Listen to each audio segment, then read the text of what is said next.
गणपते नमः। ओम श्रीमद् रामचरण कमलेभ्यो नमः। ओम श्री राधा कृष्णाभ्यां नमः। ओम श्री सीतेभ्यै नमः। ओम नमो भगवते वासुदेवाय। सिया राम मैं सब जग जानी, करहूं प्रणाम जोड़ी जोत पाणी।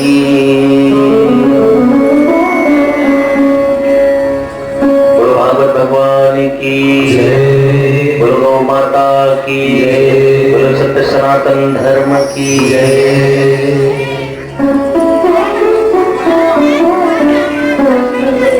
पावन दैनिक सारण्य का वावन कथा सुन रहे हैं आपके हमारे पूर्वज 88,000 ऋषि मुनि वृंद।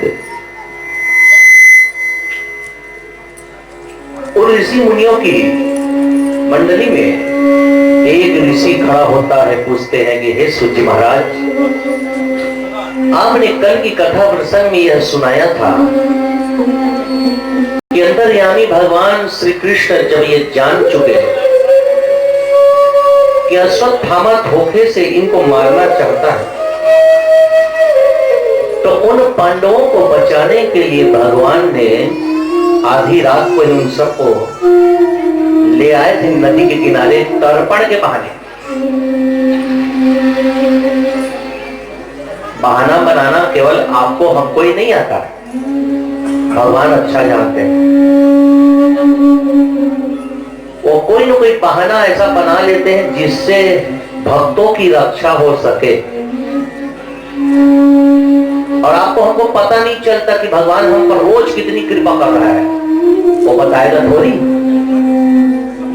कि मैंने आज तुम पर ये एहसान किया। एहसान जताने का काम इंसान कर सकता है, भगवान नहीं करता। दुनिया के लोग श्रेय लेना चाहते हैं कि हम किए, हम नहीं रहते तो कैसे होता। तुम नहीं रहते तब भी संसार चलता बाबू। तुम धरती में, हम धरती में नहीं आते तब भी कथा होती नहीं होती? क्या होती? क्या किसी के न रहने और रहने से धरती अपना संतुलन नहीं खो बैठेगी?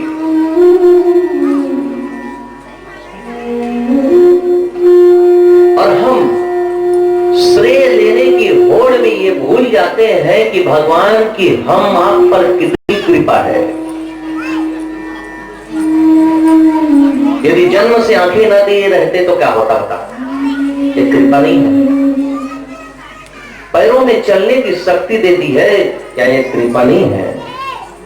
अपनी कथा सुनने के लिए कानों में श्रवण की शक्ति दे दी, क्या ये कृपा नहीं है?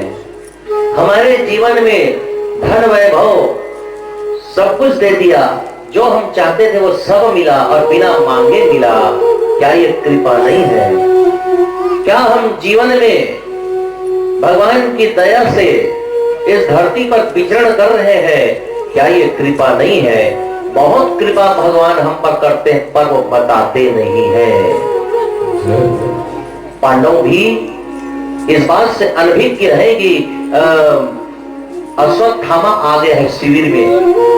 ये तो प्रतीक्षा कर रहा है कि पांडव कब सोए तो मैं कब गर्दन काटूं इनकी।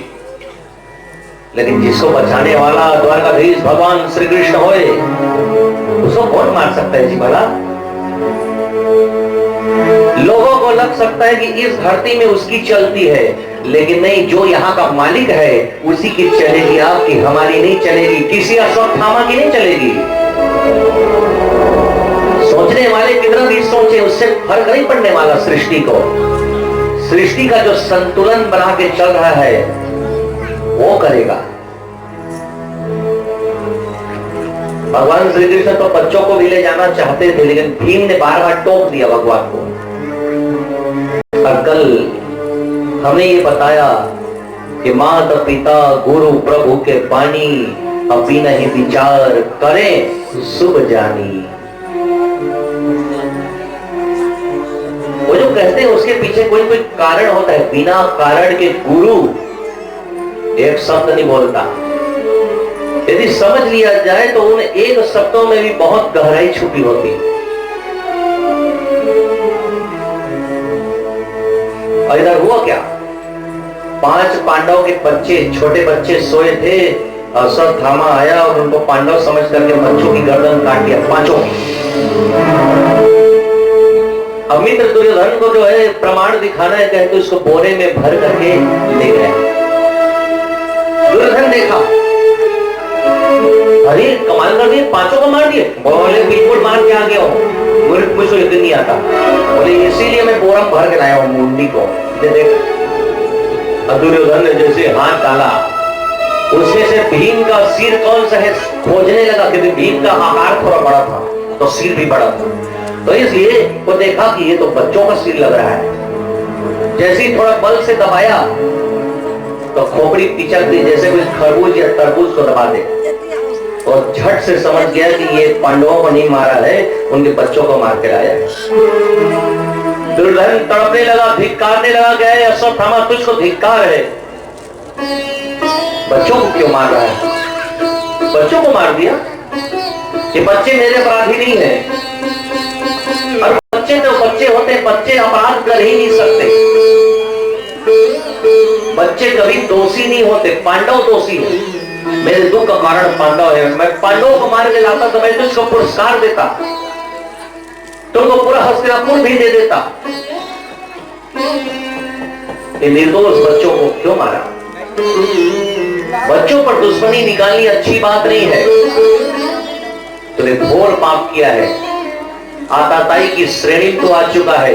और सुन, उस द्वारकाधीश भगवान श्री कृष्ण ने मुझको नहीं छोड़ा तो तू क्या चीज?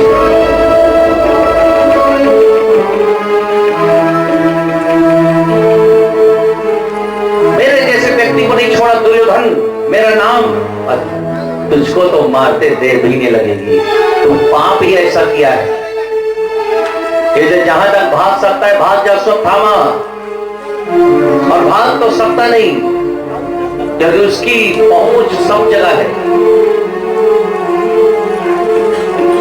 तुम जहां तक नहीं सोच सकते अश्वत्थामा, वहां तक उसकी पहुंच है, उसकी पहुंच से कोई बाहर नहीं है।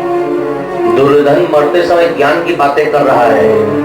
व्यक्ति का मृत्यु का समय जब आता है तो बुद्धि पलट जाती है, तो उसी बुद्धि, विपरीत बुद्धि होने में एक फायदा यह हुआ कि दुर्योधन जो अज्ञानी था, तो जब पलटी मारता है ना जी बुद्धि, तो अज्ञानी भी ज्ञानी बन जाता है।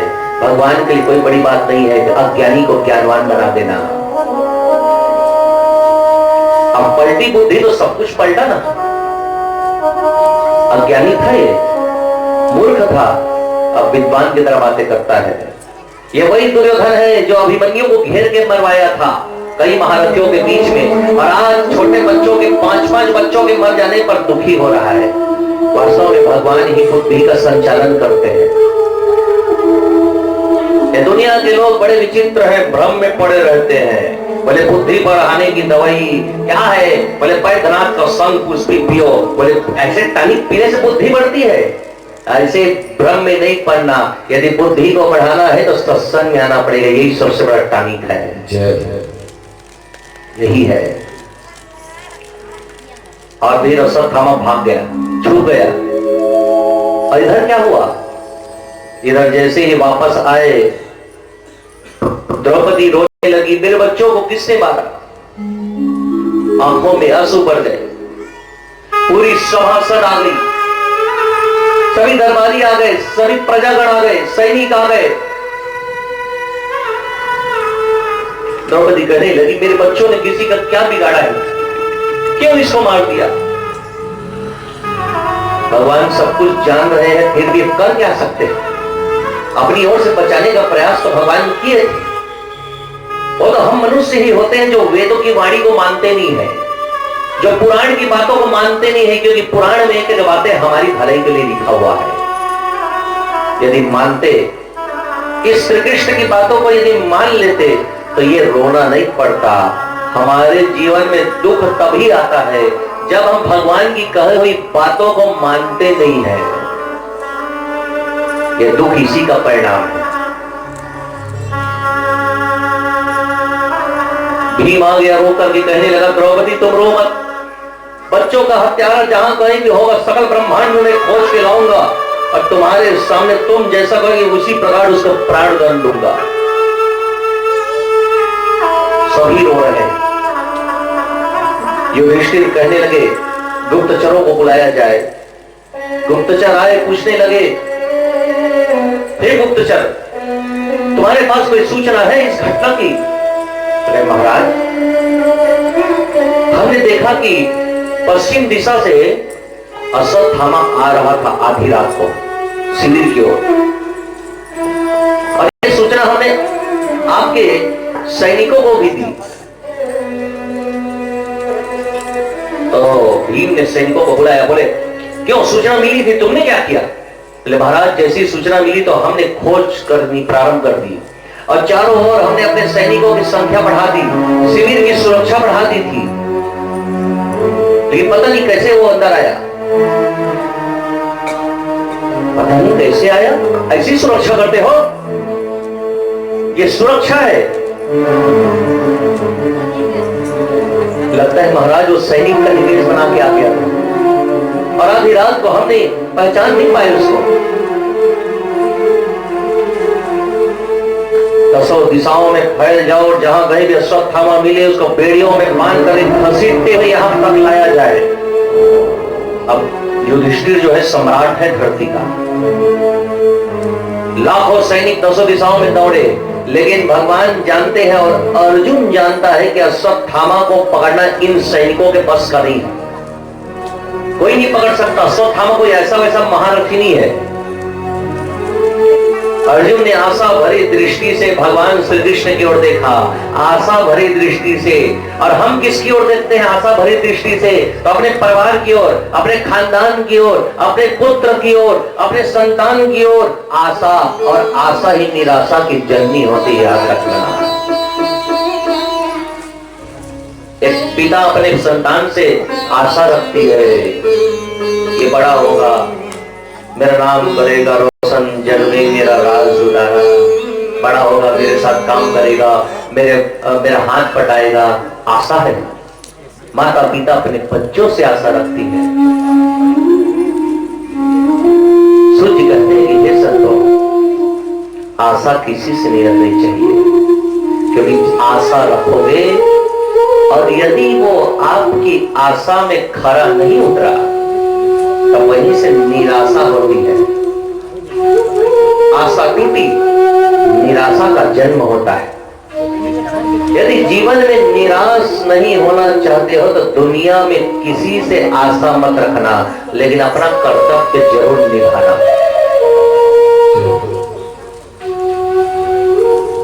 यदि आप एक पिता हो तो पिता का कर्तव्य निभाना, पत्नी हो पत्नी का कर्तव्य निभाना, पुत्र हो पुत्र का कर्तव्य निभाने। लेकिन आशा तो किसी से रखा ही नहीं जा सकता। अर्जुन ने गीता का ज्ञान सुना था और समझा था, इसलिए इन सैनिकों से कोई आशा नहीं, भाइयों से कोई आशा नहीं, सेनापति से कोई आशा नहीं। यदि आशा है तो केवल भगवान श्री कृष्ण का, भगवान श्री कृष्ण से ही आशा रखा और आशा भरी नजरों से श्री कृष्ण की ओर देखा। भगवान श्री कृष्ण समझ गए कि ये दुनिया को छोड़ करके मेरी ओर देख रहा है, तब इसका कार्य तो मेरे को करना ही पड़ेगा, सब काम छोड़ के। भगवान उस समय द्वारकापुरी जाने वाले थे, अपने घर, अपना घर जाना भूल करके रथ निकाल लिया और अर्जुन को साथ में बैठा करके ये अश्वत्थामा की खोज में निकल गए। और ये पावन रथ चल पड़ा है अश्वत्थामा की खोज में, और अश्वत्थामा मिल भी गया। उसको पकड़ने का प्रयास हुआ तो ये ब्रह्मास्त्र भी चलाया अपनी सुरक्षा में, और अर्जुन घबरा गया, बोले भगवान ये तो ब्रह्मास्त्र चला दिया। तो बोले कोई बात नहीं, कोई बात नहीं, ब्रह्मास्त्र है, यदि ये विस्फोट हो गया ये धरती नहीं बचेगी, और इतना शक्तिशाली है, अनियंत्रित है, क्या करे? अर्जुन थर-थर कांप रहा है, और इतने में श्री कृष्ण मुस्कुरा रहे हैं। विपरीत परिस्थितियों में मुस्कुराना हर किसी के बस का बात नहीं है। मनुष्य के जीवन में जब भी कोई संकट आता है ना, परेशानी आती है, तो वो पागल हो जाता है। कई लोग चिड़चिड़ा जाते हैं, थोड़ा सा परेशानी आया नहीं पागल हो जाते हैं। अरे जीवन में जब भी विपत्ति आए, संकट आए, तो आपके धैर्य कैसा है ये पता चलता है। केवल बोलने मात्र से नहीं होता, ये केवल प्रवचन नहीं है कि हमने बोला और आपने सुन लिया। धैर्य तो जगाने की है। जैसे आप पौधा जगाते हो और पौधा पेड़ बनता है, उसी प्रकार अपने हृदय में धैर्य रूपी पौधा जगाओ, और एक दिन उसको धीरे धीरे सींचते सींचते बड़ा पेड़ बना लो। और वही धैर्य तब काम आएगा जब दुख की धूप पड़ेगी, तब उसकी छाया में जो शीतलता मिलेगी, फिर उसका क्या कहना कि धैर्य बड़ी पूंजी है। धीरज धर्म मित्र और नारी, आपद काल परखी है जारी। तो क्या अर्जुन में धैर्य नहीं था? बड़े धैर्य तो था, लेकिन वो परिणाम जानता था कि यदि ब्रह्मास्त्र फूट गया तो कुछ नहीं बचेगा, धरती नहीं बचेगी, तो फिर धैर्य रख के क्या करोगे? और ऐसी परिस्थिति में यदि कोई मुस्कुरा रहा है तो वो है श्री कृष्ण। बोले भगवान आप मुस्कुरा रहे हैं? बोले मेरा मन तो हंसने का हो रहा है, लेकिन अभी मुस्कुराहट से काम चला रहा हूं। अच्छा, ब्रह्मास्त्र है तो क्या हुआ? उसी को चलाना आता है क्या? तुमको नहीं आता? तो घबरा क्यों रहे हो? देखो अर्जुन, जंगल गए हो, कांटा गड़ गए, तो वहां कहां अस्त्र शस्त्र पाओगे, तीन पाओगे? जंगल कहीं कांटा लो और कांटा से कांटा निकाल दो। ब्रह्मास्त्र का इलाज भी ब्रह्मास्त्र हो सकता है। कई बार देखो, सांप यदि काट ले तो उसका जहर जो है ना मार देता है आदमी को। और जो डॉक्टर जो इंजेक्शन लगाते हैं सांप के कांटे वाला, तो वो इंजेक्शन जो है वो सांप के जहर से ही बना रहता है। तो जहर ही समस्या है और जहर ही समाधान है। ब्रह्मास्त्र ही समस्या है और ब्रह्मास्त्र ही समाधान हो सकता है, क्योंकि इस दुष्ट के ब्रह्मास्त्र चलाने पर कोई जागा नहीं, कोई रोका नहीं। रोकने तो तुमको तब आएगा जब तुम्हारा भी ब्रह्मास्त्र निकलेगा। टक्कर तो होनी चाहिए। तो अर्जुन ने फिर समझ गए बात को, अपना ब्रह्मास्त्र निकाला और चला दिया। दोनों ब्रह्मास्त्र अग्नि की तेज से टकराने वाले हैं, तभी वेदव्यास जी बीच में प्रकट हो गए। दोनों ब्रह्मास्त्र टकराने वाले थे, ब्रह्मा जी तक डर गए। वो बेचारा ब्रह्मा जी सृष्टि को बड़े मन से बनाए थे। पेड़ पौधे, स्थावर जंगम, अंडज उद्भिज, मनुष्य, जलचर, थलचर, नभचर, और सब एक मिनट में नष्ट होता। ब्रह्मा जी तक का आसन डोल गया था। ब्रह्मास्त्र टकराने वाले ब्रह्मा जी कुछ नहीं कर पाए, रोक भी नहीं सकते। तो वेदव्यास जी आके रुक गए। अब वेदव्यास जी कौन? तो कहे कि भगवान विष्णु के 24 अवतारों में एक है, जिन्होंने भागवत की कथा को लिपिबद्ध किया। दोनों ब्रह्मास्त्र को अपनी शक्ति से रोका टकराने से। डांट के कहने लगे, अर्जुन तुझ जैसा विद्वान और तुझ जैसा वीर शायद इस धरती में कोई होगा, और तुमने ब्रह्मास्त्र चला दिया। ऐसी आशा तो तुमसे थी नहीं।